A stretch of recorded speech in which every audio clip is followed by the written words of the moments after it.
पहलगांव आतंकी हमले के बाद भारत और पाकिस्तान के बीच के संघर्ष पर दुनिया के 50 से अधिक इस्लामिक देशों का क्या रुख है, आइए हम बात करते हैं। तो दुनिया में 50 से अधिक इस्लामिक देश हैं।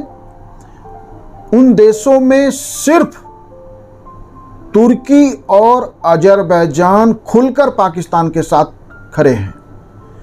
बाकी मुस्लिम देशों ने, चाहे वह सऊदी अरब हो, ईरान हो, कतर हो, यूएई हो एवं अन्य इस्लामिक देश, वह या तो मध्यस्थता चाहते हैं या दोनों देश से संयम की अपील कर रहे हैं और बातचीत की पेशकश कर रहे हैं, तटस्थ नीति पे हैं, पाकिस्तान के साथ नहीं है।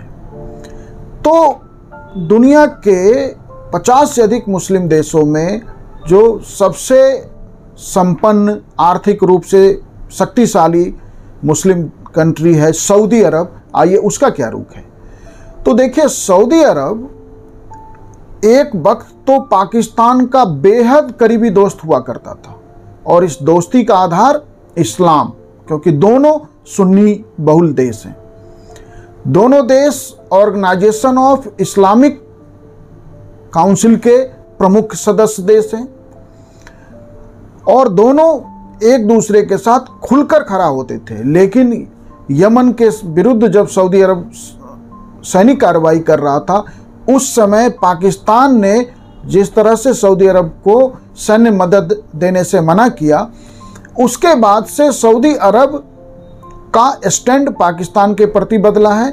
और दूसरा, भारत के साथ उसके संबंध पिछले कुछ समय में बेहतर हुए हैं। यही कारण है कि सऊदी अरब जो खुलकर पाकिस्तान के साथ खड़ा होता था, वह इस बार तनाव को कम करने के कूटनीतिक प्रयास में लगा हुआ है। सऊदी अरब के विदेश मंत्री फैजल बिन फरहान ने भारतीय विदेश मंत्री एस जयशंकर से बात की और कूटनीतिक हल निकालने की कोशिश कर रहा है सऊदी अरब। वैसे सऊदी अरब ने कारगिल युद्ध के समय, कारगिल संघर्ष के समय भी दोनों देशों के बीच कूटनीतिक प्रयास किया था और दोनों देशों के बीच के संघर्ष को खत्म कराने में उसने अपनी ओर से कूटनीतिक तरीके से अपनी भूमिका निभाई थी।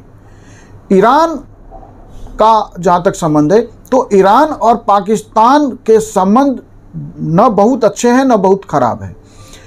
दोनों देशों में ईरान जहाँ शिया कंट्री है, ईरान दुनिया में शिया लोगों का, शिया मुस्लिम का नेता देश है और पूरी दुनिया में शिया इस्लाम के इंटरेस्ट को प्रोटेक्ट करने के लिए वह खुलकर ईरान सामने आता है। वहीं पाकिस्तान सुन्नी कंट्री है और पाकिस्तान में सुन्नी लोग शियाओं को जिस तरह से अलग अलग आतंकवादी घटनाओं में मारते हैं, शियाओं को जिस तरह से वहाँ दोयम दर्जे का नागरिक माना जाता है, तो ईरान इसलिए पाकिस्तान का बहुत अच्छा दोस्त हो ही नहीं सकता। इसलिए ईरान के विदेश मंत्री अब्बास अराघची इस संघर्ष के समय पे भारत की यात्रा पर हैं और ईरान ने स्पष्ट रूप से मध्यस्थता की पेशकश की है। तो ईरान चाहता है कि दोनों देशों के बीच का संघर्ष आगे न बढ़े। कतर एक महत्वपूर्ण मुस्लिम देश है। कतर ने एक तटस्थ रुख अपनाया हुआ है और तटस्थ रुख के साथ साथ कतर ने यह कहा है कि दोनों देश संयम से काम लें, दोनों देश संयम बरतें और बातचीत से समस्या का समाधान निकालें। तो मुस्लिम देशों में ज़्यादातर देश तटस्थता की स्थिति में हैं, बातचीत की पेशकश कर रहे हैं, मध्यस्थता की पेशकश कर रहे हैं। ऐसे समय सवाल यह है कि टर्की क्यों खुलकर पाकिस्तान के साथ है।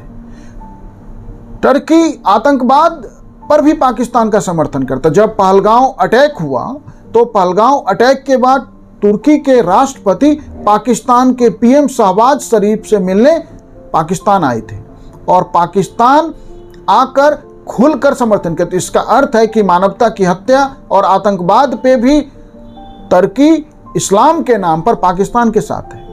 और पाकिस्तान के प्रधानमंत्री शहबाज शरीफ ने तुर्की के इस समर्थन के लिए शुक्रिया भी बोला था। तो इसका अर्थ है कि तुर्की हर गलत काम पर पाकिस्तान का साथ दे रहा है और पर्दा डाल रहा है। न केवल पर्दा डाल रहा है बल्कि आर्थिक और मिलिट्री संबंध भी दोनों देश के बहुत अच्छे हैं और एक अच्छे दोस्त के सारे धर्म निभा रहा है। पहलगांव अटैक के बाद टर्की के 6 मिलिट्री एयरक्राफ्ट पाकिस्तान पहुंचे थे, खासकर ड्रोन लेकर। वैसे तुर्की ने इस दावे को खारिज किया है। वही देश तुर्की है जहां अतातुर्क कमाल पाशा ने खिलाफत को खत्म करके टर्की को एक सेकुलर कंट्री बनाना चाहा, लेकिन पिछले कुछ दशक से टर्की फिर से इस्लाम के तरफ, कट्टरपंथ के तरफ, फंडामेंटलिज्म की तरफ बढ़ रहा है और यही कारण है कि उसे पाकिस्तान बहुत शानदार दोस्त लगता है और पाकिस्तान के साथ हर तरीके से अच्छे दोस्त के सारे फर्ज वो निभा रहा है। दूसरा देश जो खुलकर पाकिस्तान के साथ है वो है अजरबैजान। अजरबैजान पाकिस्तान के साथ इसलिए भी है कि उसके तुर्की के साथ रणनीतिक संबंध बहुत मजबूत हैं। अजरबैजान के और तुर्की के रणनीतिक संबंध बहुत शानदार हैं और दोनों के बीच गहरी दोस्ती है। पाकिस्तान के साथ भी अजरबैजान की गहरी दोस्ती है।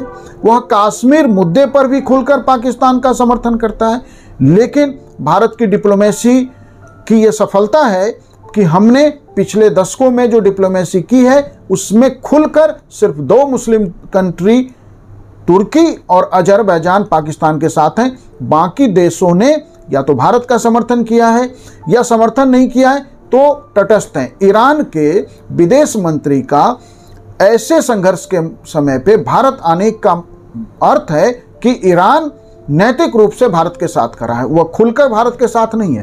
तो मुस्लिम देश भारत के साथ हैं, तटस्थ हैं, बातचीत चाहते हैं, मध्यस्थता की पेशकश कर रहे हैं, पाकिस्तान के साथ नहीं है। यह भारत की डिप्लोमेसी की शानदार सफलता है। Thank you.